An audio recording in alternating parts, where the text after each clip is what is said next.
All right, my Spanx are off, Amy. Thank God. I can breathe. Oh, ow. Ain't nothing more uncomfortable than a binding undergarment.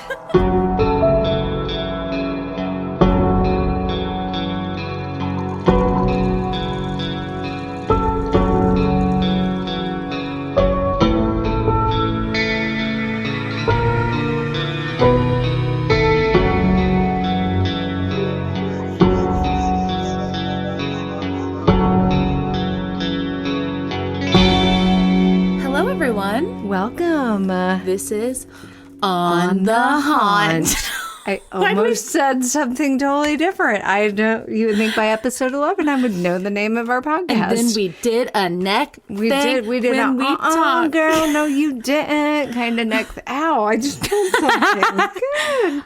I'm Whitney. Spanx for my neck, and I'm Amy. And this is a paranormal Podcast with some weird comedy thrown in. We're awkward. At the end of the day, we do talk about paranormal things. We do. Sometimes we're laughing so hard I can't get it out of my mouth. No, but that's okay. Sorry. It's what we do. It is.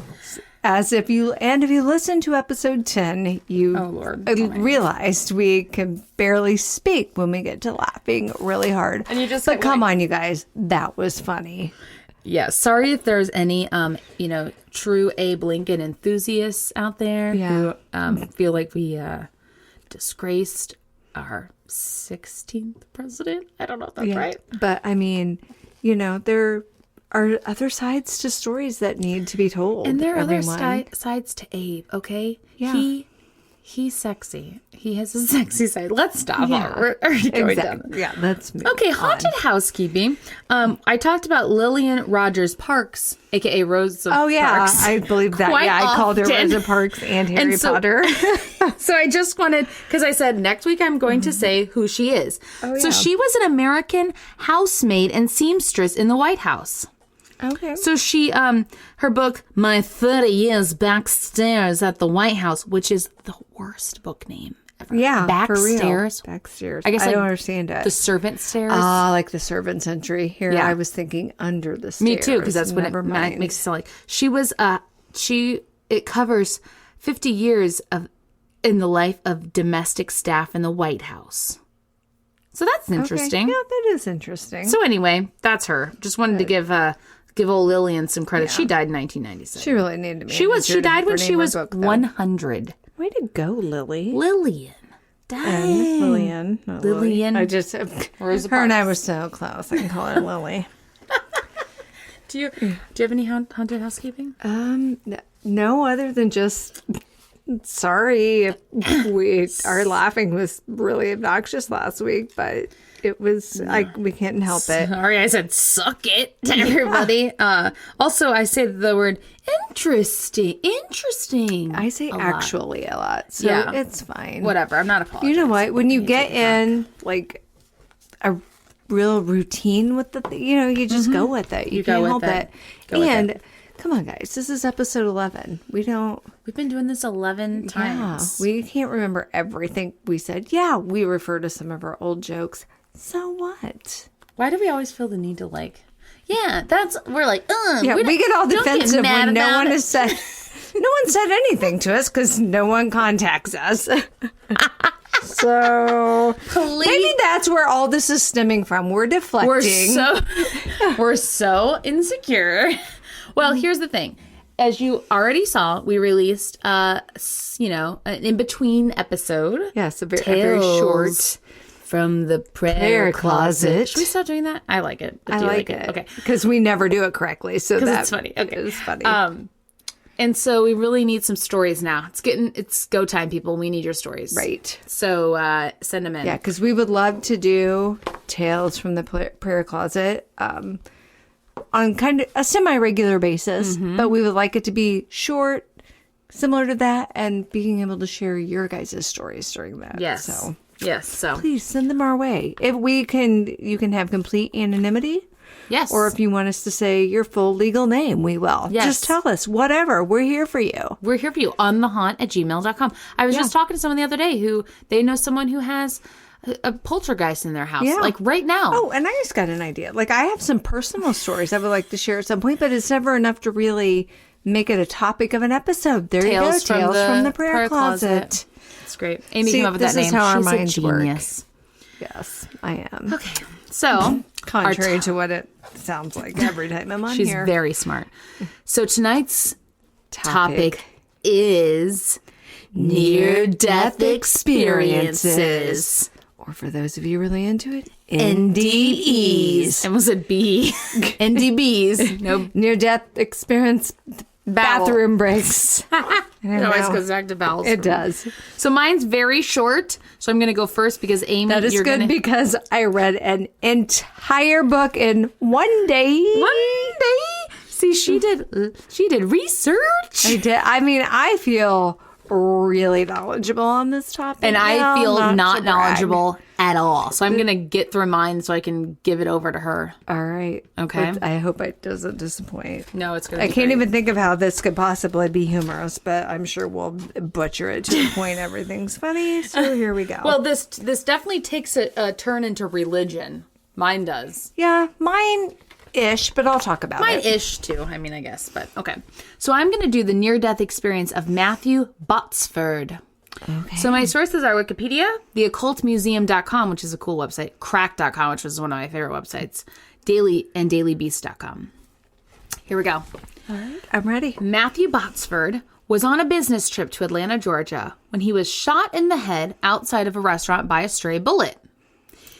Crazy. Random. It is said that the man who shot him was upset by being denied entry into the restaurant. Oh, reasonable reaction. Slight overreaction.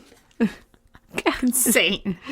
Well, I just wanted my chicken sandwich from Chick-fil-A. Ruby Tuesday. Doesn't even take reservation. Okay. Well, maybe they do. Maybe I don't know. Their Their salad bar is pretty amazing. Yeah. Do they even still have that? I haven't been to a Ruby Tuesday. I was at a Ruby Tuesday yesterday. Years, that's why I said it. And okay. their ranch dressing is the bomb. .com. I don't know what it is about their ranch dressing. I hate ranch dressing, so I'll stick what? Yeah, I don't know. See, we're the never been a fan. We're the perfect pair. You know what I hate? Ketchup. And I love it. See? I drown. You should see me yesterday. I went to Arby's and got 2 roast beef sandwiches because it was a really long day, people. I sat at a cheerleading competition. She needed 2. In Bougie Were they both Town. For you? They were both for me. And were they the same sandwich? Yeah. Okay. 2 classic roast beefs, baby. No cheese? Nope, no cheese. I just drowned them in Arby's sauce and was eating them in the car with Arby's sauce literally dripping down my face. I've never been happier. So, oh my God. I eat in my car way too much. So I guess if I were turned away from Arby's, I would react badly. So I wouldn't shoot anyone, but I would probably make a real scene. Wow! I need my roast. That's it. I'm going to Lion's Choice, you jerks. I love Lion's Choice. I don't like Lion's Choice. Really? I don't like whatever seasoning they put on their stuff. Oh God, I'm obsessed with that.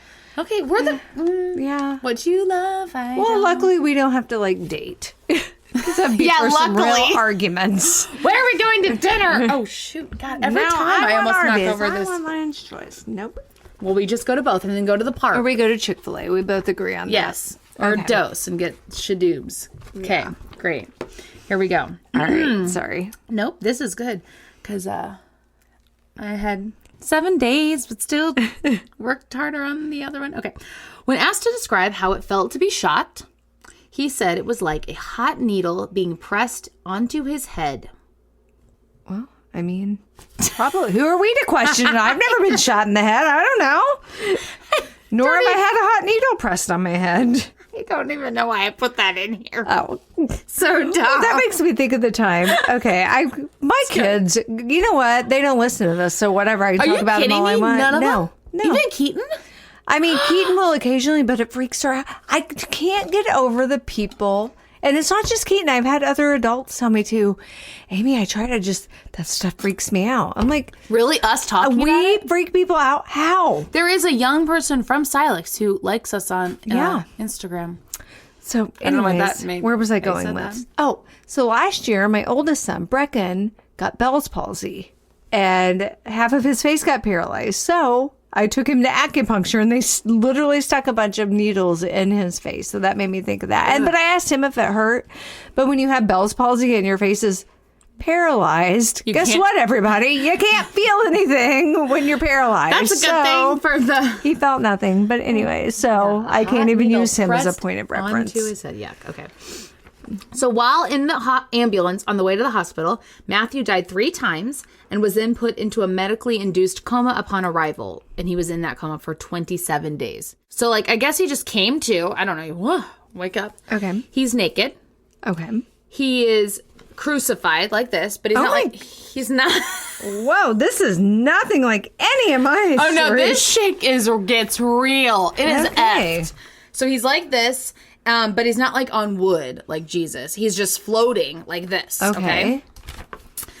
Everyone, I was making the sign of the cross with your body, like somebody's crucified. Not the sign of the cross like you do when you're Catholic. Going to confession or whatever. Okay, I don't know what I'm. Okay, he was shackled at his wrists. How are you shackled at your wrists?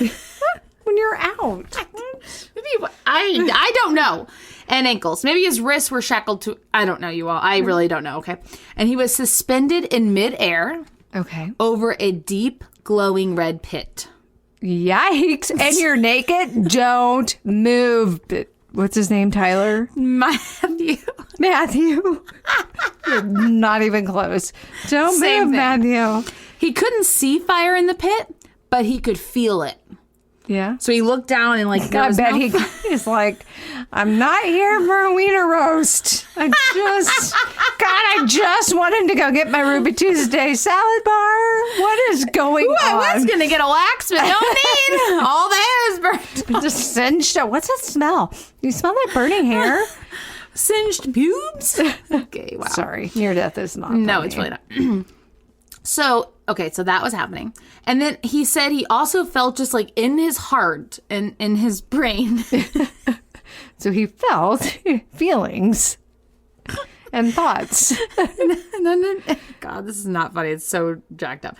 That he was going to be here forever. Like he just knew and understood, I'm going to be here forever. Nope, this is this is it. Great. So he said that the hopelessness that he felt was indescribable. Like he said he's never felt anything like that before. I can imagine so. I mean, I get that way when the defrost is on too long in my car. I'm like, oh my God, this is so hot. I gotta push some buttons. Forever. I feel like my nose hairs are burning right now. What is happening? So I did type this up my own. This is not copy and pasted. Here's my next sentence. I was doing this late last night. Okay, so I was very dramatic. The hopelessness is indescribable. We can't possibly understand it because it's so different from how we're able to live our lives. I don't even know what that means. What? I mean, I'm sure there are some people living their lives in a feeling of hopelessness, Tyler. Get over it. Matthew. Whatever. You're Tyler to me. Oh my God, okay. Steven Tyler. At the bottom of the pit, there were 4-legged creatures roaming the floor while smoke billowed up. Are you going to say while smoking? That's amazing. Can someone teach my dog to do that? That'd be really funny at parties. He said, this is weird. He said that each plume of smoke that billowed up contained a tortured soul suffering alone. What? So inside of it was a soul. I don't know. What are they smoking? Hookah? All around him, he could hear the screams of millions of damned souls. But it wasn't like he could feel sorry for them or even be comforted by not being alone. There was a complete feeling of being alone. Complete isolation, devastating loneliness. Okay. This is so dramatic. It is dramatic. And depressing. It's almost over. Okay, good. At some point... I don't want our listeners to be scared away. Well, this part gets really gross, and then it gets weird, and then it's over. Okay. At some point during all of this, a group of demons came up and began to tear his skin off and eat it. Oh my God. Funny. Guess what I watched this weekend that I hadn't seen in a million years? Jeepers Creepers. Ghost. Oh. Molly, you in danger, girl. I love that movie. And when all the demons come. I forgot how lame that scene was when all the demons come and drag him. Oh my God. I watched that so much as a child. God, it's a great movie. So good. Molly, you in danger, girl. That is a great movie. God, Whoopi Goldberg. Love her. Use that line any chance I get. Everyone's Molly. Yes. Okay. Okay, so they're tearing his skin and eating it. Great. The suffering was never ending because his skin would just grow back. Oh. So he's like a, what is it, worm? Like you cut it or snake? What do you cut and then it just grows back? I don't know. There are animals that do that. Yes. I'm not making this up. Kind of like, my notes are so funny. Again, this was late last night. The suffering would never end because his skin would just grow back. Kind of like, this is the song that doesn't end, but also kind of different. That's what I wrote. Way different. You're going to get the children's song, and he's getting the demons in the depths of hell ripping his flesh up and eating it. So time doesn't exist in hell. Okay. They were also mocking him. Oh, it hurts. Oh, little baby. I don't know. I'm going to rip your wiener. Rip off your wiener and then screw him back. No smoke in your face. And tormenting him mentally as well. So they knew all of his deepest, darkest secrets and were judging him and just being generally rude. So all that's going on. Great. Then suddenly, a gigantic hand reached through the wall of the cavern, and he heard a voice say, "It's not your time." It grabbed him, King Kong style. Okay. The blackness fell away and everything disappeared. So he describes the voice as sounding like the clap of thunder, rushing water, and a bolt of lightning all combined together. Which is interesting, right? I don't know. So after that, he became a Christian. And he thinks that I'm going to turn it around experienced hell, and that the hand that saved him was the hand of God. And that is all. That is my story. Right. Very good. What do you think about that? I'm glad you went first. Okay. Because my research, and I'm not even using air quotes, people. I read an entire book. Actually makes death seem less scary. Like your story be like, yeah, I'm going to take every vitamin known to man. I never want to die. But my book actually makes it way less daunting and way less scary. Okay. All of my stories that I read about were very positive. Okay. I took it in a dark place. You did take it in a dark place. This book does not go dark at all. And I guess I'll just go ahead and start talking about it. So we decided, probably, I say we have 7 days. We never actually decide a week out what we're going to do. We usually think about a couple of days and then text each other. Yeah. So when we decide on near-death experiences, I decided early enough in the week, I'm like, I'm going to see if I can find a book at Amazon Prime that to myself. Yeah. And so I found this book, Life After Life, by Dr. Raymond A. Moody. Ordered it, got it.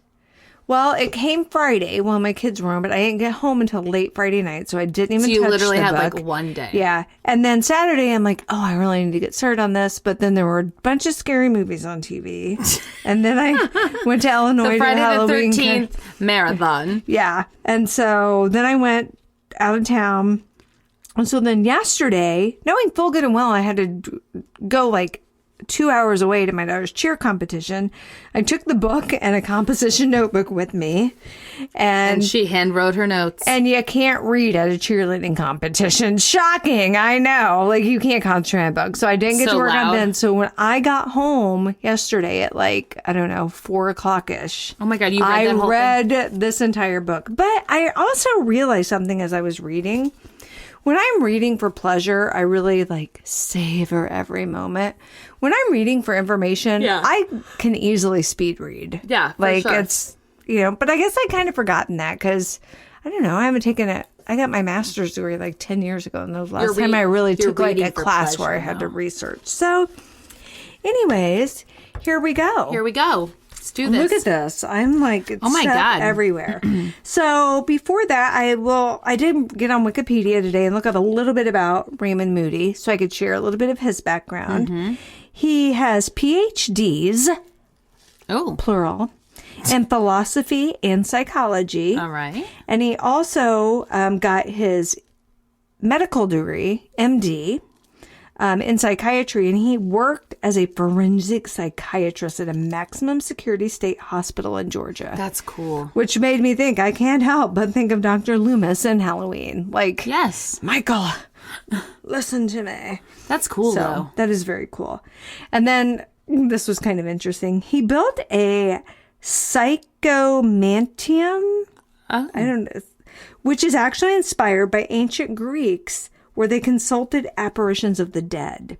And by staring into a mirror in a dimly lit room, Moody claims people are able to summon visions of spiritual apparitions.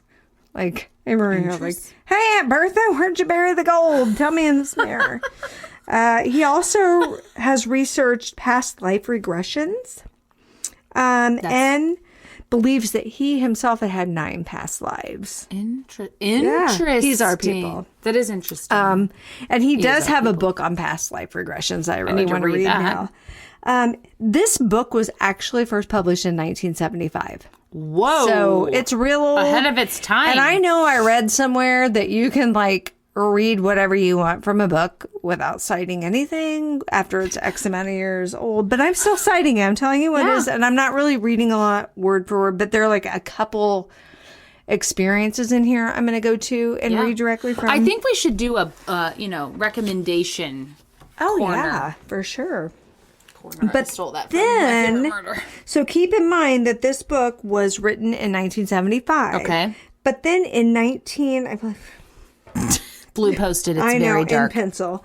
1991, he claimed to have a near-death experience after a failed suicide attempt.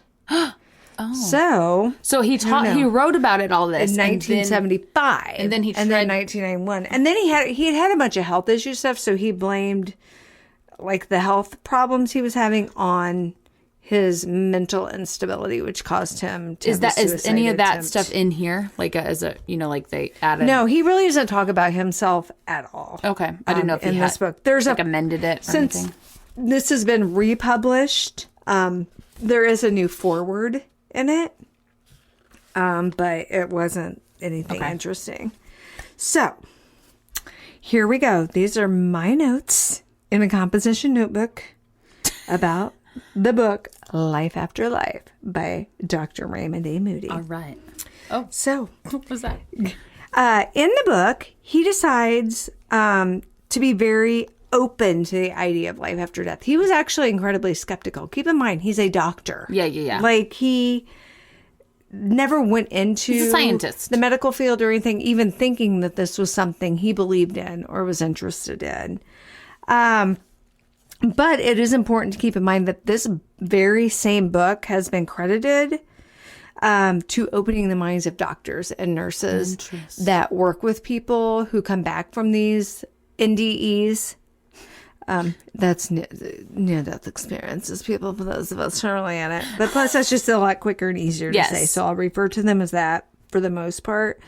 When they're trying to tell patients that, no, that didn't really happen. And can you imagine if that happens to you, how frustrating it is to try and explain what has happened to you? And people are constantly telling you, no, that wasn't real. Yeah. That was a dying brain playing tricks on you. And a dying brain. So it's kind of cool that this book exists and that so many people have read it. This even says that, like over 13 million copies sold. So crazy.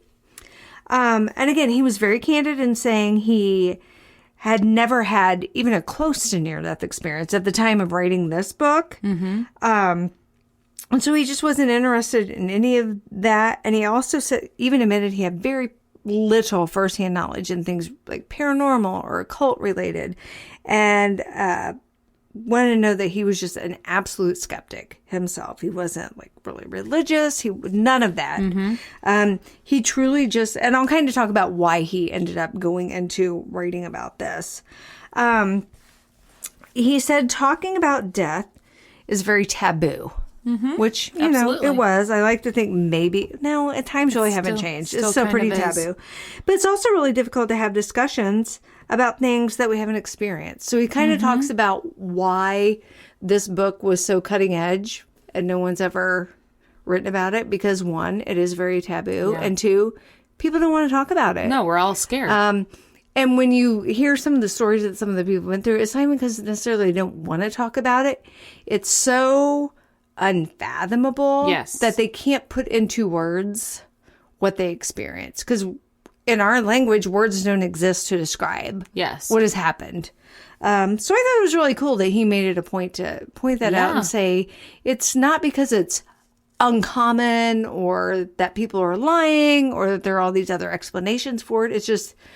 It's taboo to talk about death, and we can't describe you can't have an open conversation with someone who hasn't been through it. And so there are no words to describe what's going on. So are a lot of the stories very similar? Yes. People have, that's interesting. Okay. Which lends a lot of credence to this and then credibility, too. Yeah. So he talks about how when he was an undergrad, a professor that he had in one of his classes talked about a near-death experience that he had. And Moody, he wasn't a doctor at the time. He was just an undergrad. He's like, not Mad-Eye. No. He's like, that's kind of interesting. Move on. Yeah. Well, then, years later, when Moody himself was a professor, a student just started talking to him, I think, because he was like a philosophy teacher. Yeah. So that happens. So, and a student came up and talked to him about... So what's your thoughts about... Yeah.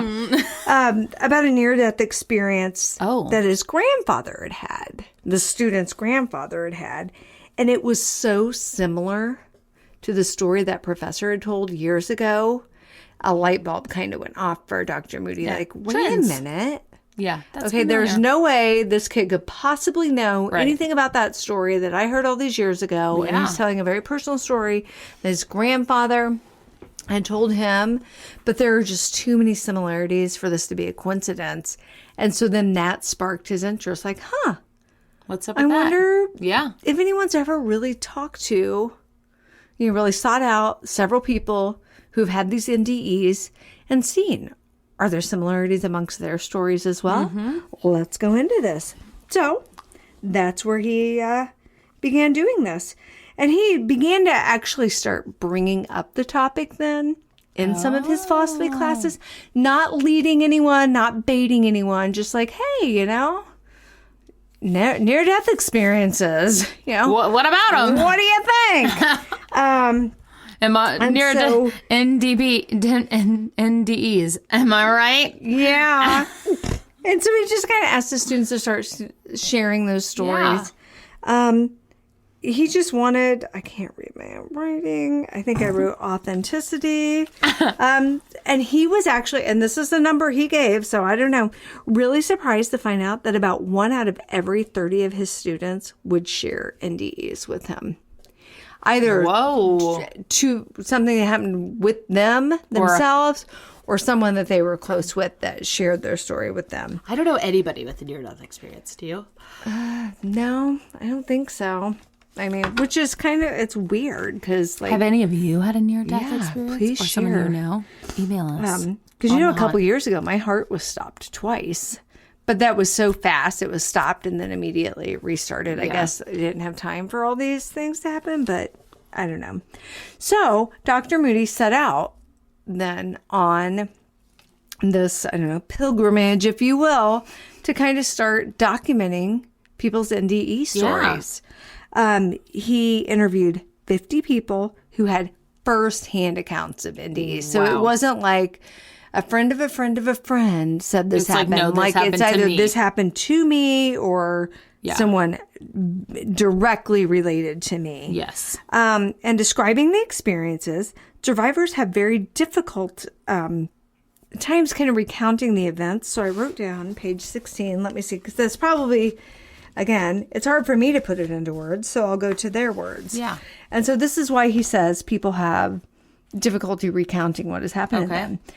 And I quote, "Now there's a real problem for me as I'm trying to tell you this, because all the words I know are three-dimensional." This is a person who's experienced an NDE talking to him.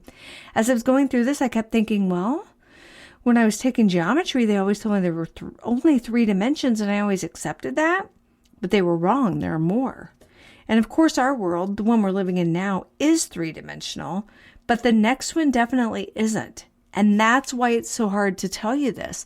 I have to describe it to you in words that are 3-dimensional.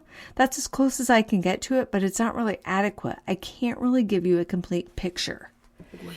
So they're saying it's just so completely out of the realm of anything you can understand for living in this world, in this life, in this time, to really understand it. That's So then he goes on. This first chapter is the majority of the book. It takes up a big chunk because he breaks down NDEs into the stages. Okay. This is what happens to you when you experience an NDE. The first stage is the hearing of the news. And so then there are several firsthand accounts in here. Like hearing of that people you died? of hearing people, like the doctor saying, give me 50 cc's of this. Or one lady it's not like someone being one lady even said she heard what she went in for a procedure, and I think like the anesthesiologist or something gave her medicine. So she wasn't even in like her surgery or anything yet, but then she had a bad reaction to the medication and died. And so she heard the anesthesiologist call her doctor and say, "Oh, I've killed your patient." So they actually are hearing, oh my God, or they're hearing, their family crying, or hearing their friend who's in the car seat next to them after a terrible car crash, yelling at them and trying to get them to wake up. Oh my God. That's stage 1. Then that's traumatic. Yes. Stage 2, though, is feelings of just peace and quiet. They said it's inexplainable. You're not, even though you may have been involved in something that was incredibly painful, that's all gone. Yeah. You're not freaking out because you really aren't at a stage yet where you've come to any kind of a realization of what's happening to you. It's just quiet. But it's just really quiet. But you also realize this is not normal, what I'm doing, but there's no panic. It's just a real sense of peace. I like that. Stage 3, I found this really interesting. Everyone that he interviewed that had an NDE described a noise that they hear. Some described it as like a ringing, some as a buzzing. Some of them said it was actually very annoying, and even to the point where it could be kind of painful because it was just some sort of like really loud noise. But then others described it as a noise that they found to give them like a calming effect. It was almost like bells ringing or just something real. I think of like the Calm app, if you ever listen to that, like some of the sounds coming from that. So I think it's interesting how it's interpreted differently, but that is the commonality. Everyone hears this noise. Then stage 4 is, the proverbial dark tunnel. Okay. And everyone... Are they walking, floating? No, it's almost like when they describe... Most of the people described it, it's almost like you're being... I don't want to say like sucked down a drain, but kind of like you're pulled. There's some force pulling you through this tunnel. And it looks a little different for other people. Some say, oh yes, there is a light at the end of it. Or some say it's almost like there's like these spiraling lights all the way through it. It's like, have you seen Contact? Oh, I was thinking of like Willy Wonka when they do that or thing. That. Have you seen Contact though? With Jodie Foster? It's been 100 years. She's going through those wormholes. Oh, yeah. Yeah, so maybe something similar to that. At some point, she sees her like family. Remember that? Okay, anyway, it's a great movie. But it's so interesting because even when they're telling all these things, and that's so crazy and so bizarre, none of them ever once felt any sense of danger or panic or any reason to be alarmed, or even like a lot of them do come to realize, say, "Oh, I've died," but it's not upsetting. It's not. They're just very okay with it. So the next stage they experience is, and this is the one I think most people associate with NDEs, is the out-of-body experience. They see themselves? Yes. There are very different descriptions, but they do all agree that when they have their out-of-body experience, their old body is replaced with a new type of body, but it's not a body of what we think, like arms, legs, but they're also not just transferred into nothingness. Okay. So let's see. So they're looking at themselves. Yes. Their actual physical body. Yes, but they're looking at it from something different. Almost, if you will, the eyes of a new body. Okay. So here is something I wrote down. Can they look down and see themselves? I wonder. I don't know. Yeah. Okay. Oh, yeah. Sorry, I put my post-it in the wrong spot. So I wanted to read numbers 3 and 5. Okay, so again, these are just firsthand accounts of people's experience. And I just picked out a couple for each thing. One person said, I remember being wheeled into the operating room, and the next few hours were the critical period. During that time, I kept getting in and out of my physical body, and I could see it from directly above. But while I did, I was still in a body, not a physical body, but something I can best describe as an energy pattern. If I had to put it into words, I would say that it was transparent, as spiritual as opposed to a material being, yet it definitely had different parts. What does that mean? I don't know. Weird. And then another person said, when my heart stopped beating, I felt like I was a round ball. Almost maybe like I might have been a little sphere, like a BB, on the inside of this round ball. I just can't describe it to you. So it's like they have a shape. There's some sort of mass there. But again, it's nothing like what we associate with a body. But then they also say, oh, this is why I marked this page. Forgot about this.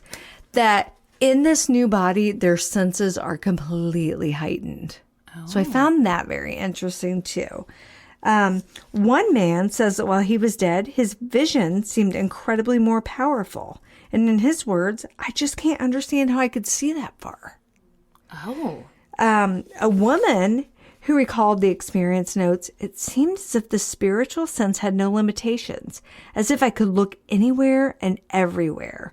This phenomenon is described very graphically in the portion of an interview that he did with a woman who was out of her body following an accident. She said there was a lot of action going on and people running around the ambulance. And whenever I would look at a person to wonder what they were thinking, it was like a zoom up. Exactly like through a zoom lens, and I was there. But it seemed that part of me, I'll call it my mind, was still where I had been several yards away from my body. When I wanted to see someone at a distance, it seemed like a part of me, kind of like a tracer, would go to the person. And it seemed to me at the time that if something happened any place in the world, I could just be there. What? So it's almost like they have this sense that they can just say, here's where I want to be, and that's where they are. Weird. And then some of this other parts that I'd read said that they're able to, well, what is that doctor thinking about me right now? And they can just automatically read people's thoughts. Whoa. So it's very crazy, but it's also that they're absolutely aware of what's happening. Like they're like, oh, there's me laying on that bed that's being resuscitated. Knowing it's them. Yeah. And so I find that very just mind-boggling. What does it all mean? I know. We don't really know. But I don't know. There's so many accounts with so many similarities. I can't help but feel something. Like there's something to it. Well, yeah, and I am in no way saying it's not heaven, that it's not God. It's just not the traditional version we are taught. Mm-hmm. If that makes sense. And I'll get a little more into that later. It's not vengeful. It's not punishable. It's not, oh, do you have more in the good box than the bad box? It's nothing like that at all. There is no good box or bad box. But there is a period of self-reflection. Okay. But not in a judgmental way. Okay. So I'll get into that a little bit more. I don't know. I just really, really found this book fascinating. So then the next stage, which I'm very interested in, is meeting others. Oh. So some are people that they had known in their lifetime, but then some of the other beings, if you will, that they meet are complete strangers. Okay. And some of them are ones that they refer to as their guardians. Like people that have been, or not people, I can't call them people because you're not a person when this happens. Or like some sort of an energy that has been watching over them prior to this event. But not someone they know. And then is there, but not someone that they know. And that energy, what you could have been a person? Yes, because some of them are people that they have known. One of the stories I read, this woman, it was almost as if she was on a boat when she experienced. She didn't say she was on a boat, but it was almost as though she was like floating on water. So I feel like she's standing on a boat and looking, and on the shore are all of her loved ones that have passed on. And they just, and they're standing there and they're very excited that she's coming. But they don't look like humans. She didn't really describe what they did, but she knew who they were. Okay.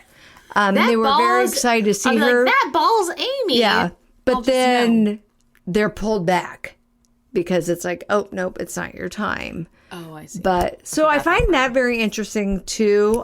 There's really no rhyme or reason as to why you're able to get to that point and see all the things you can and then be pulled back. But there is one story at the very end that he tells that explains what happened to this one person.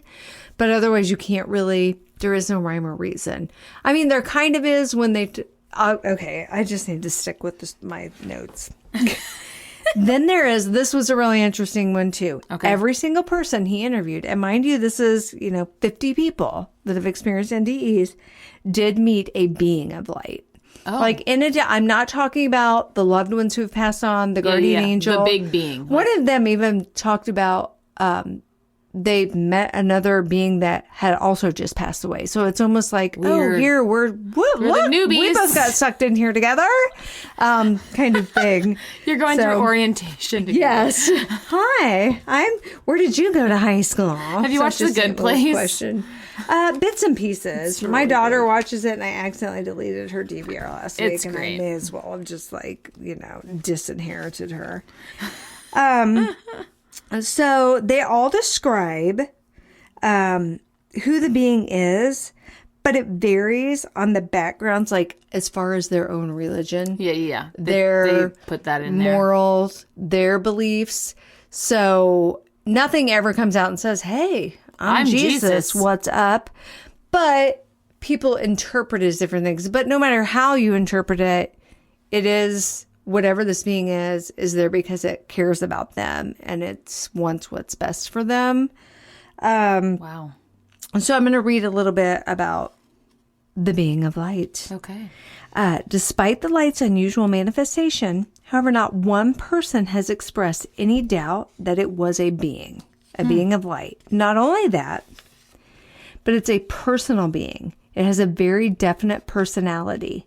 The love and the warmth which emanate from this being to the dying person are utterly beyond words, and he feels completely surrounded by it and taken up in it, completely at ease and accepted in the presence of this being. He senses an irresistible magnetic connection to this light and is ineluctably drawn to it. Never heard that So, yeah, me neither. That's why I was like, what is that? Is it too dark? So, no matter what they believe it is, again, Christians call it Christ. There were some Jewish people he interviewed that referred to it as an angel. Mm-hmm. But they all agreed it wasn't Sunday school. Right.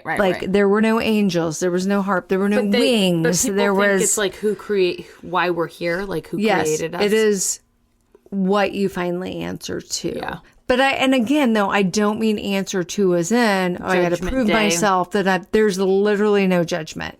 It's just, its intention is for you to reflect on your life and understand that, yes, you made some mistakes, but look, you also did some good, and that is fine. What if you didn't do any good, though? It says, though, even once you are in this place, your learning never ends. And once you experience this, you want to be better. Oh. You want to do good. Because you feel that love. And I don't know. He probably didn't interview any serial killers or anything, if I had to guess. So, I mean, I can't speak to that. But not one single person that he interviewed said that there was judgment. That's good. That they were made to feel bad about their life choices. Because that's another level that you get to, I think, is the review. So I'll get to that in a minute. I'm jumping ahead. No, it's fine. It's just so interesting. And I'm all excited about it. And I actually know so much about this because I read the whole stinking book. I'm like, where am I? So another thing I found interesting was the light communicates with them, but it doesn't use words. Telepathically. Kinda, but it's just like a transfer of thoughts, but it's never in the native language of the person who's experiencing the NDE, but yet they just somehow understand it. Well, because it's not even a language that exists. Well, right, because that doesn't make sense. It's not like, oh, hey, this light's speaking Spanish to me. I don't know Spanish. No, it's just because there's no language. There is no language. This doesn't exist. If you created life, then you're yes. Then you didn't. Yeah. But I found this interesting too. It always asks the same question to every single person he interviewed. It asks, are you ready to die? And has your life been sufficient? But it said, but not in a judging way. It's just to help them make that transition to know, are you ready to die? Do you feel like your life has been full? So did all these people answer no? No, not all of them did. Okay. There are some people who did not want to come back. So if you answer no, or is this light like, okay, we'll send you back? Not that anyone said. Okay.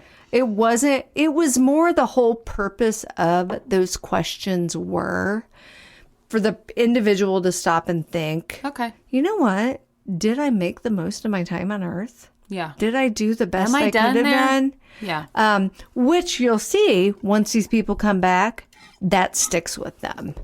They really do make sure they live a better life.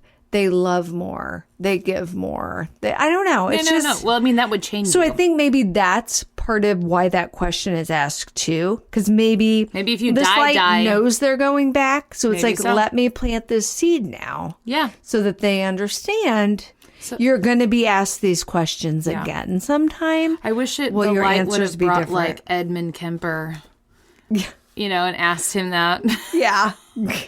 Before, What did you think when you were burying those heads under your mother's window? Can you please... Was your life full? Can you go make better choices, please? Yeah.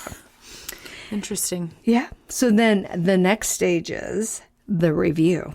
The review. Oh. So members are shown an entire lifetime of memories. And I don't mean just like milestone events. I mean everything from like preschool until 5 minutes before this happened. Very detailed events, but they said it happens in like a millisecond. Yeah.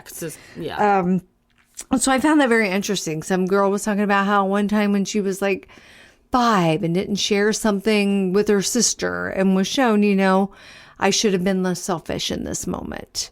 But here's a time where I was very selfless. So it's kind of like all the memories also balance out. Yeah. But again, it's just something to show, here's what you did with the time that you were given. Just putting that out there to you all.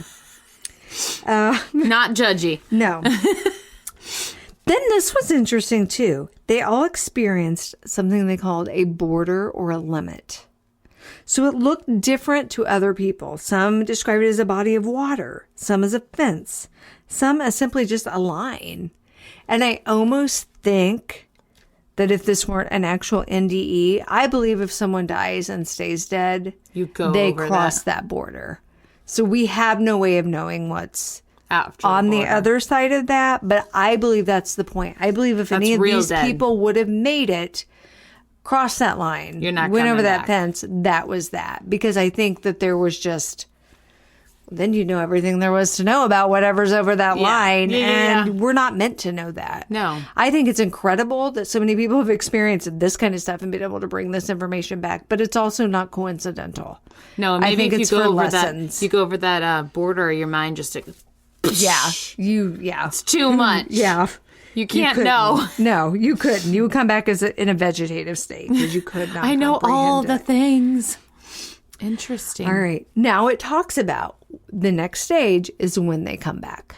Oh, okay. When they're brought back from that near. And keep in mind, pulled back again? An NDE isn't just people who have been declared clinically dead. It could be someone who is at the brink of death. Yes. Someone who's comatose. Yes. Or, being kept alive just by some machines there for a while. Medication is keeping them there, whatever. So it's not necessarily clinically dead. A lot of these were. declared clinically dead, but some were also very close to death. Okay.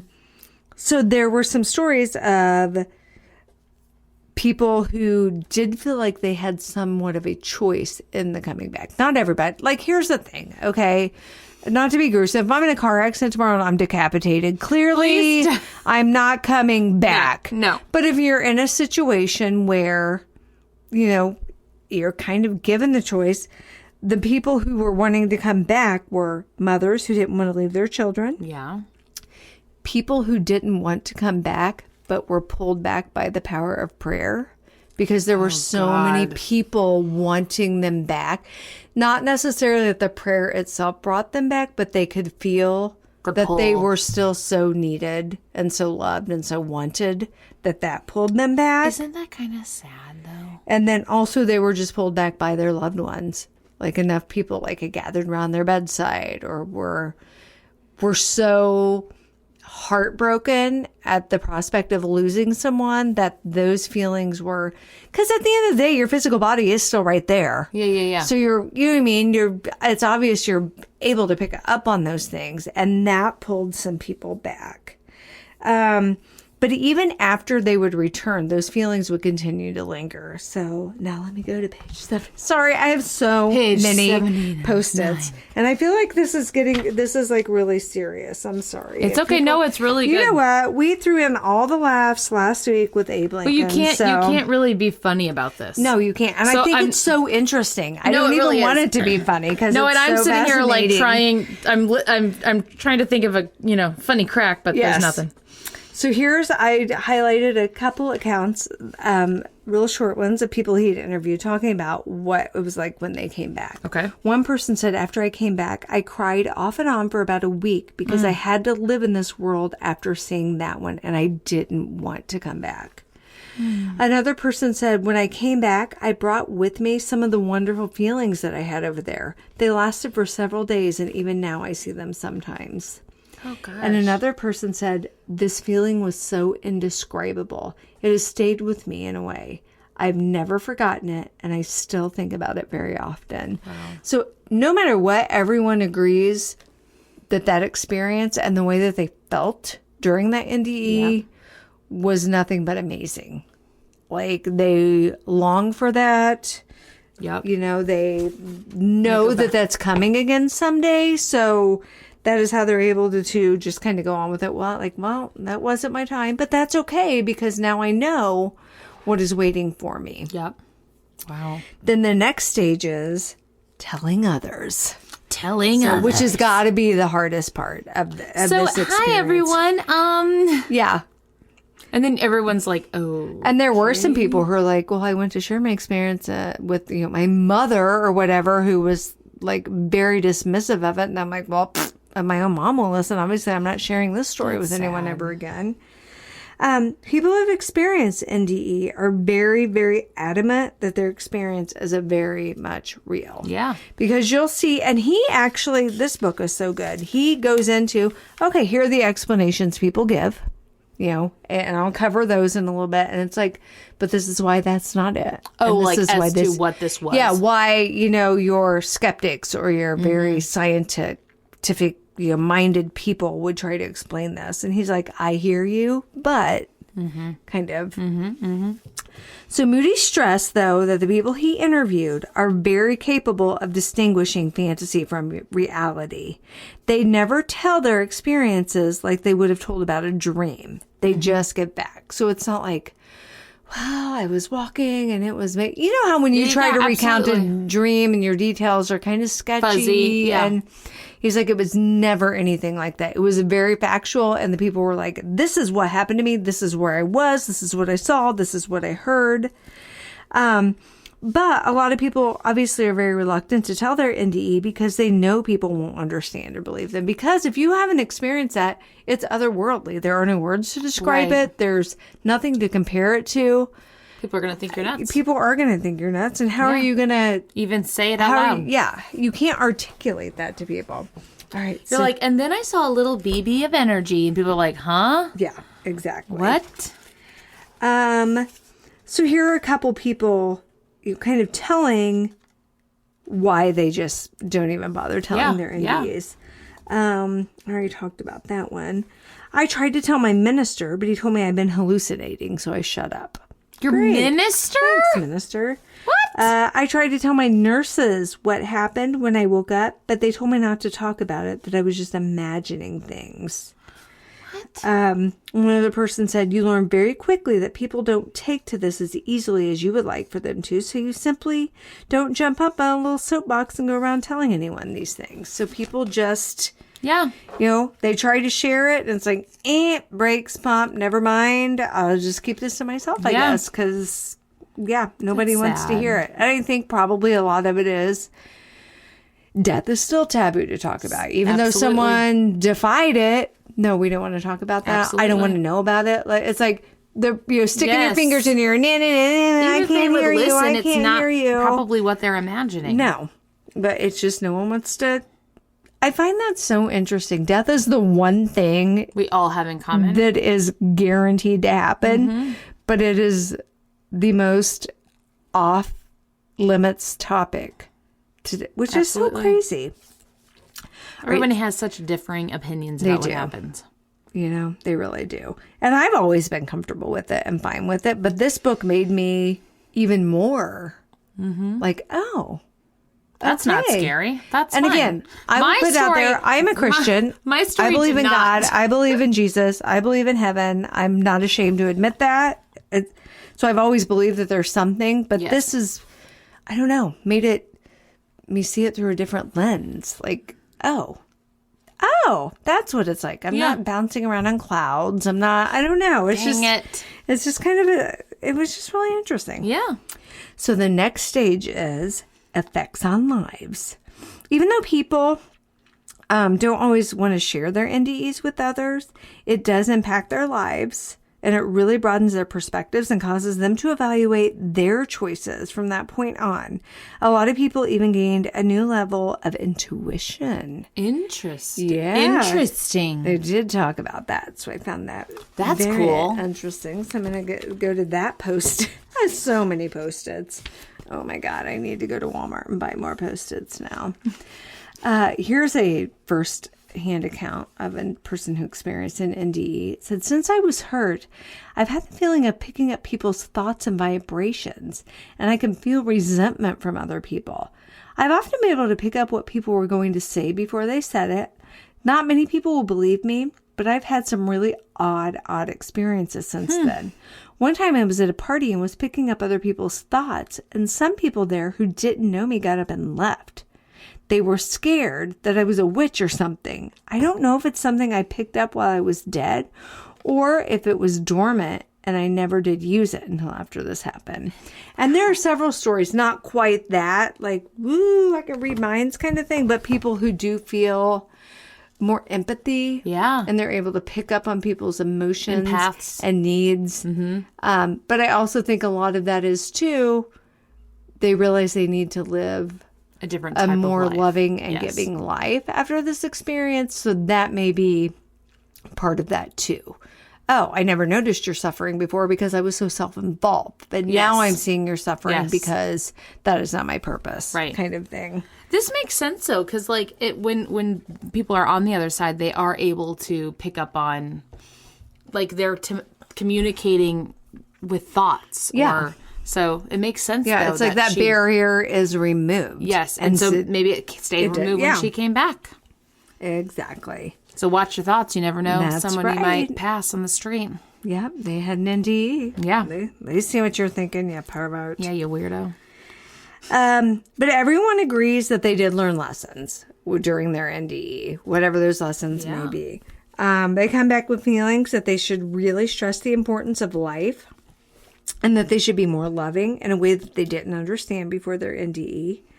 None of the people that he interviewed felt as though they were now... I found this very interesting, too. And I really like that he made it a point to share this. They didn't think they were better than anybody now. They didn't come back with this, ooh, holier than thou attitude. I'm going to heaven. Oh, I know what's on the other side. You better get right. You know, get your life together.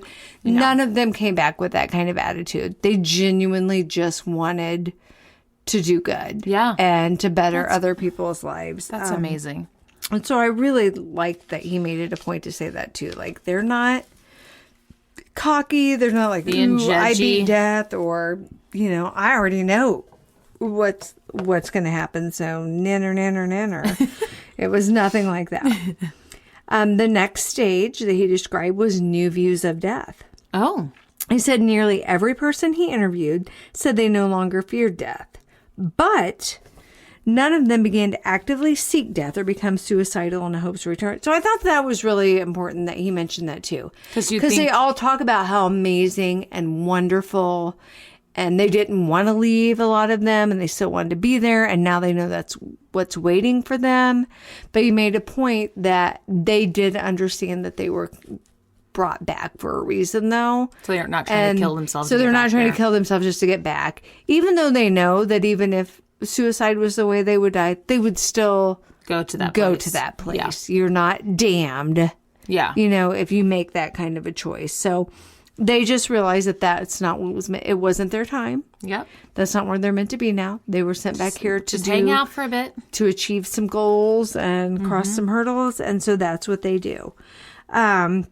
And they're just at ease knowing that that's where they're going to go someday. And it's not just kind of like, I even wrote, it's not like the proverbial candle dies out. Yeah. You know how some people think, well, when I'm gone, I'm gone. That's it. Just done. It's not like that. So they know that that's there.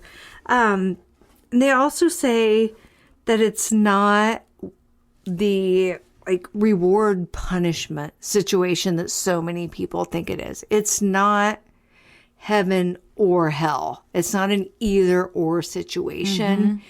It's, to me, heaven. Like, everything I know about heaven and what I've been taught about heaven, what I believe is true about heaven, sounds very similar to what all these people experienced. For sure. And again, they weren't all Mother Teresa. Right. And again, he didn't go out and interview any, serial killers or pedophiles or anything that I'm aware of. But again, part of that stage is reflecting on your own life and your own choices. So what happens if you... Some people, that might be their personal version of hell. Having to stand there and reflect on what you've done. Maybe. But then moving forward. So again, I made a point. I even put a star here. I'm like, I'm a Christian. So I'm not saying heaven isn't real. Just the way that I've always thought of it. Yes. Maybe. And that's fine. No one knows. No one knows. No. The Bible is just people's interpretation of God's word. And look at me. This is my interpretation of this book. I didn't. Everything's an interpretation. Writing and drawing little symbols all over the place. So many stars. Yes. And so many mistakes. And that's okay. And I'm not calling the Bible a mistake. Please don't send me hate mails. That's not what I mean. I'm just saying. Do a week so we could get an email. Yeah. I mean, whatever. Hate mail is still mail. So let's see. Where am I going with this? I don't know why I marked this page, but let's see. I put page 94. I marked all over my stuff. She's got a star. They found, much to their amazement, even when their most apparently awful and sinful deeds were made manifest before the being of the light, the being responded with not anger and rage, but rather only with understanding and even with humor. As one woman went through the review of her life with the being, we're talking about the being of light here, she saw some scenes of which she had failed to love and had shown selfishness. Yet, she says, his attitude when we came to these scenes was just that I had been learning even then. In place of this old model, many seem to have returned with a new model, a new understanding of the world beyond. A vision which features not unilateral judgment, but rather cooperative development towards the ultimate end of self-realization. According to these views, development of the soul, especially in the spiritual faculties of love and knowledge, does not stop upon death. Rather, it continues on the other side, perhaps eternally, but certainly for a period of time and to a depth which can only be glimpsed while we're still in physical bodies through a glass darkly. So I think what that's saying is, once you leave this plane, your learning doesn't stop.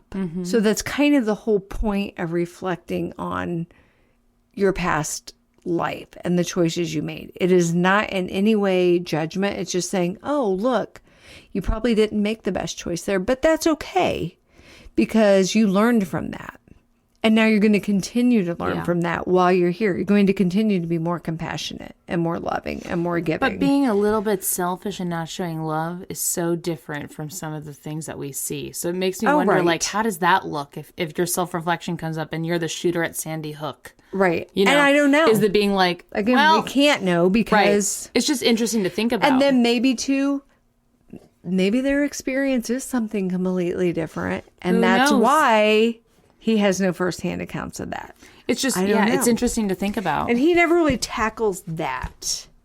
Well, that's not what the book's about. No. But, you know, so again, I am a Christian as well, and this isn't a Christian podcast. Obviously, I say curse words. I mean, anyway, we're all flawed. But the Bible does tell you that God is love. So when you feel love, so it makes sense, like what you're saying about this being of light, just being love.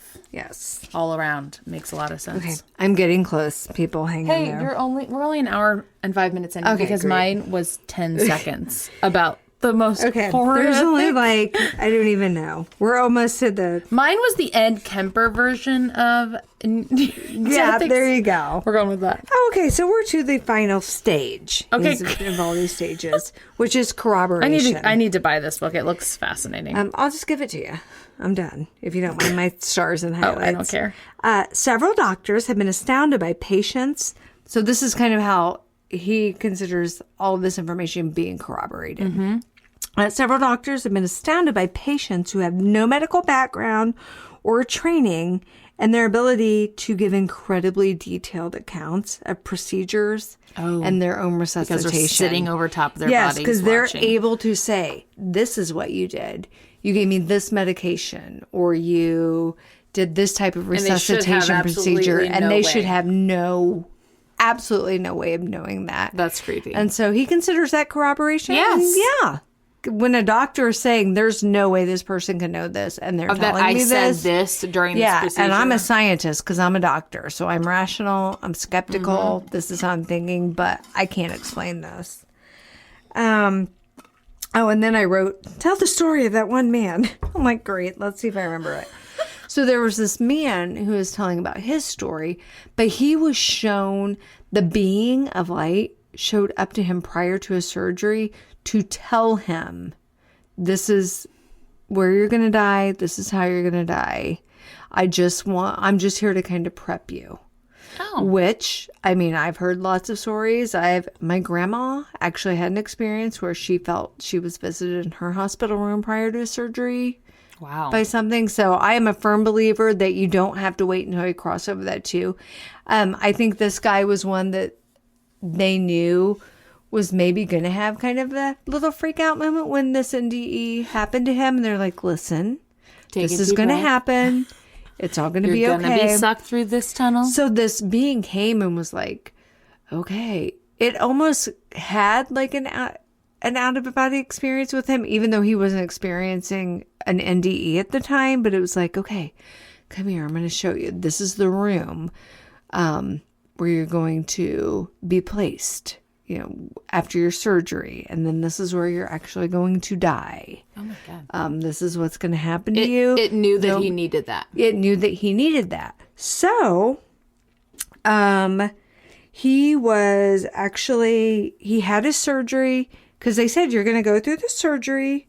And then it's going to be like in the recovery stages that something's going to go wrong and this is where you're going to die. So prior to his surgery, since he knew this was... Would he be like, excuse me, everybody, I'm going to die? Well, but he said he wasn't scared. He wasn't upset. He wasn't freaked out. He was like, okay, thank you. So that went ahead, because again, that being of light just has that ability to calm. But his wife and him had recently adopted a child. I believe it was like a nephew or something. And they were having a lot of problems with his behaviors and stuff. And so this man was really genuinely worried about how's my wife going to deal with my death and then deal with this child with all these issues. So he started to write a really long letter to his wife. Like, here's my advice. Here's what you need to do. And as he was writing this letter, he became very upset and just started sobbing. Well, then he went, had his surgery, but then recovered fine. And didn't die.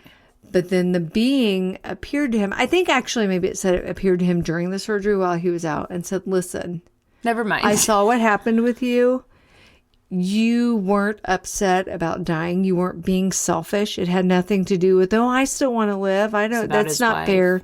You were so selfless and so worried about your wife and this child that it's not your time. You do need to stay. You do have more growth and more learning here on this earth. So that is why. Wow. I'm taking it back. Hey, remember that time I showed you were going to... Just kidding. But when he came back, like right when he came out of surgery, you know how when you come out of anesthesia, you're like, groggy and weird. Yeah. I told my husband one time I came out of anesthesia, I'm like, I'm going to go to Pizza Hut and listen to Prince songs or something. You know, you're just out of it. Yeah. But he was able, the doctor's like, okay, you know, and they wake up like, hey, Whitney, do you know where you are? And this guy was like, yeah, I'm in the third room, first door on the right, the first bed. They're like, what? There's no way you could know this. But if you remember, that being of light had shown him, this is where they're going to take you. This is where this is going to happen. Oh my gosh. And the doctor's like, he's hooked up to all these machines because it was a really major surgery. There's no way he could possibly know this. And they could not describe it. Wow. And then the final chapters in the book, he just goes on to draw parallels between it. So this is where he says, okay, here are some things in the Bible that could be, and there's really not a lot. If you are, familiar with the Bible, there's not a whole lot that talks about the afterlife. In fact, I think he was able to talk about two specific passages from the Bible. He talked about Plato, like some of the things that he had written, the Tibetan Book of the Dead. Oh. And then some Swedish scientist guy. I don't know what he did. But anyways, he was able to kind of like draw some parallels between, okay, here are some things from history that have been documented, written that, even though they weren't attributed to NDEs, they were talking about NDEs kind of situation. Interesting. And then there's a whole chapter where they just ask him a bunch of questions. Like, how do you know they're not faking? Q&As? How do you know? Yeah, so there's a whole chapter of that, so I'm not going to get into all that. But then the last chapter is called Explanations, where he talks about, okay, there's skeptics out there. I get it. Right. Here's what they're going to come at me with. Here's what I'm going to, my rebuttal is going to be, if you will. Love that. For the people who say, well, it's pharmacological. You're on all of these medications. You're hallucinating. Yeah. And I found it kind of interesting because remember this book was written in 1975. So he's like, and I get that there's such an epidemic with LSD right now. Not quite. He's like, but all of these people that he talked to were articulate, intelligent people, and they could differentiate between hallucinations and what their NDEs were, what their reality was that was happening to them. Some people said, well, it could be physiological. The oxygen supply is cut off to the brain, so it could have been experiencing more hallucinations from that. But he said, and every single person he talked to, the NDE happened before any of the actual physiological stress occurred. Weird. So, this is all happening add before you're putting the shock paddles on my chest and putting on the volts of electricity through me. And then people who said, well, it's neurological. There's a malfunction happening when a person's nervous system starts to die. Yeah, things are misfiring. But, like he said, then if things are just misfiring all over the place and your brain's just like...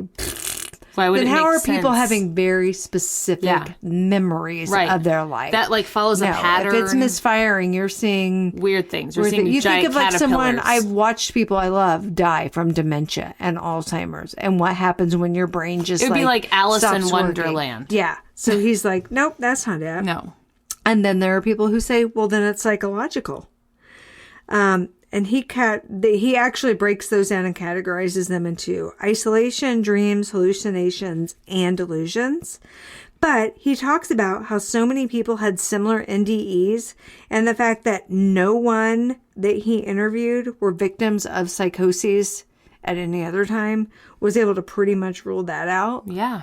And then his very final chapter was Impressions, where he admits, hey, I wrote this book. This is what I found when I interviewed these people. I'm not saying I proved anything. I'm just telling you what I know. Take what you want with it. What I've Here seen are the heard. facts of what I found. I'm not telling you that this should now change your whole belief trying to system sway you. or that I'm saying, well, I'm right, you're wrong. It is nothing about that. It's just, here's what I researched. Here's what I found. Do what you want with it. I like that. But he was also very adamant to say, I firmly now believe in this. Mm-hmm. You know, I didn't come into the medical field with these thoughts and these ideals, but this is now after talking to all of these people and hearing their experiences. And it's one thing to read about it, but I can't even imagine like sitting in a room and having 50 people over a period of time tell me these things and it not change my thoughts. Absolutely not. How could it? It would have to. Yeah. So, oh my gosh, highly recommend this book. It's really enlightened me and kind of changed the way I think about, good. Again, has not changed my beliefs. Yeah. Has not changed anything about my faith. Just makes me see things not so like black and white. Black and white is what we thought it was. And I love that there's not like an element of judgment there, because I think we're taught our whole lives you're constantly being judged. That's are you going to have more in the good column than the bad column? Because it's all just that, you know. You steal one piece of candy when you're a kid, and that might be the one that pushes you over into you've done more bad than good. Pushes people away from religion. And I love that, even, you know, that it's told that in that moment when all that happens, I do think it's important that you're put in a situation where you have to reflect on all of your life choices. Or else what was the point? Yeah, again, it's not a judgment. You're right. But you have to answer for the choices you've made and what you've done. And I ain't no saint. No. But, you know, if this is really how things go down, it's going to be real interesting for me. Like, oh my God. Real awkward. When Amy, you should not have spent so much time in college drinking and making real poor decisions. Amy, why did you walk like that at the pool to impress the Marines? And tear your ACL, you freaking loser. Oh, and why bangs were not your thing. That was a terrible decision. But... yeah, that would be embarrassing. But So I know this was a little more serious for us. But, guys, at the end of the day, please remember this is actually what we intended this podcast to be when we first started it. It's just Amy and Whitney took over, and, you know, it is what it is. So I'm really proud of us. Yes. I feel like we really kept this together. Yes, we did. We made it we took a serious topic and stayed fairly serious with it. I mean, you can't really joke with that very much. And again, I highly recommend Life After Life by Dr. Raymond A. Moody. It is a fantastic book. Awesome. And so if you've been waiting and muddled through 10 episodes and an episode of Tales from the Prayer Closet, just waiting for like an actual really serious one, serious research, you know, topic for about Amy's, not the mine. Paranormal, there you go. Your faithfulness to us has paid off. You're welcome. Next week we'll return to our normal idiocracies. So, all right, everyone. It's late. Yeah, please it's 8 get o'clock. on Apple, rate, review, subscribe. We have 18 reviews, I think so. So almost to 20. Yeah, come on.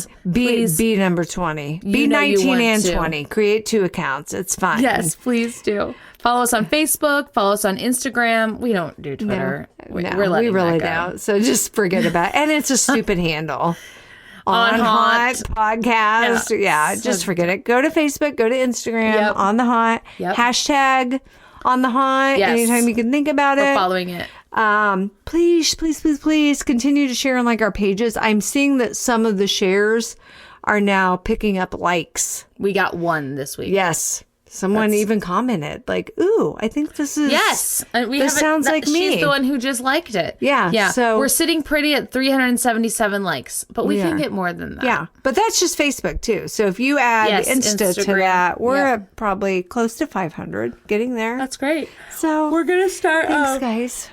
Oh, sorry. It's been a long day at work. It has. We're working on merch. I know I keep saying that, but Amy and I just had a business meeting before this. We did. She actually showed me like the mock-ups of our merch, if you will. Was that real professional? I mean, it sounds like I'm in a boardroom. So the mock-ups. So that is coming very quickly. We're going to do a little campaign where if you share our page, we're going to give you a sticker with the logo. Yeah. You can well, put it it's on just a sticker, but please put it on your car because then that's free advertisement. Or your Tumblr or, something wherever. where lots of people will see it and go, hey, what's that? And you're like, oh my God, it's the best podcast. You should listen.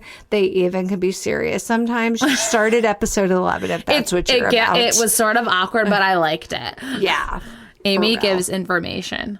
Yeah. Mine is just talking about nude people and demons ripping. Oh my God. Well, I hope my story is more accurate than yours because I do not want to be don't put me naked in front of a bunch of people. That is hell. Okay? No. I don't even want to look at myself naked in a mirror. No. Stop it. My kids just poke me every time and I'm like, oh, that's embarrassing. What is that? Why is that jiggle? Why is that hanging down so low? Why are you wearing mine is really sad. Legless pantyhose. Sorry, everyone. Okay, well, thanks. We love you all. We do. Later. Bye.